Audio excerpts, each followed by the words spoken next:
Ancient Egypt worshipped over 2,000 false gods.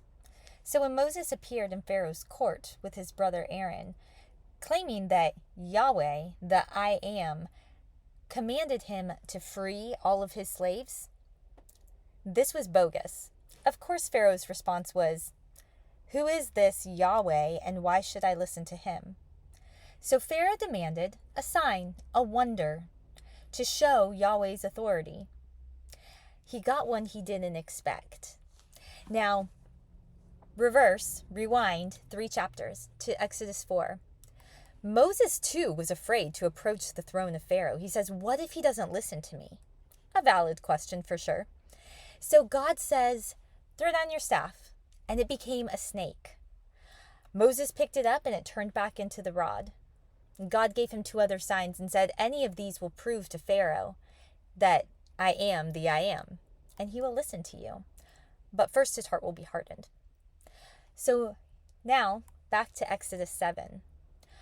Moses in the court in front of Pharaoh, and Pharaoh says, "Show me a sign." So Moses throws down his staff, but it doesn't become a snake. In the English it does, but not in the Hebrew. And here's something that you'll miss unless you have a concordance or Hebrew translation, and that's why I'm here to help.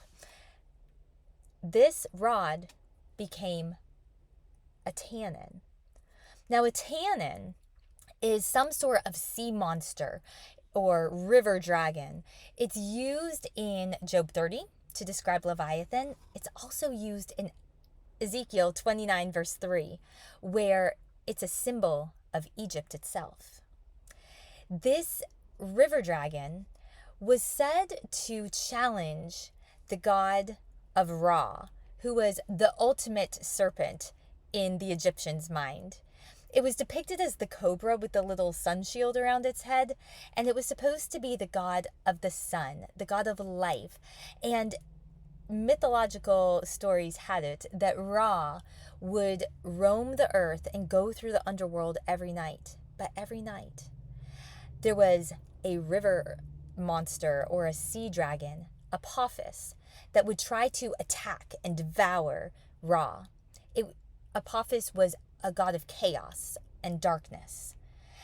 And so when Moses threw out his staff, it became this river monster that they would have known as Apophis, the god of chaos.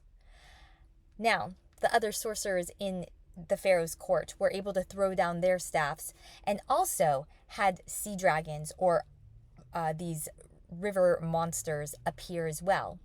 But Yahweh's ate theirs. It devoured them.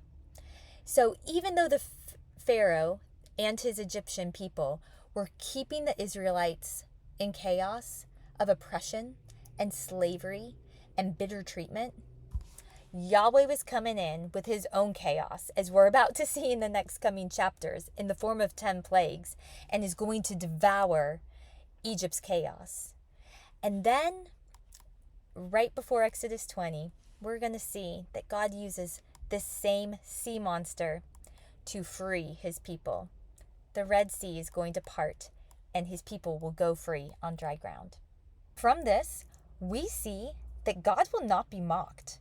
So if you're going through a time of chaos in your life right now, pray and ask him to send you your own tannin. Let God's chaos eradicate anything else that you might be going through, because God's chaos ultimately leads you to the promised land, to the place where his presence is known and felt in your life.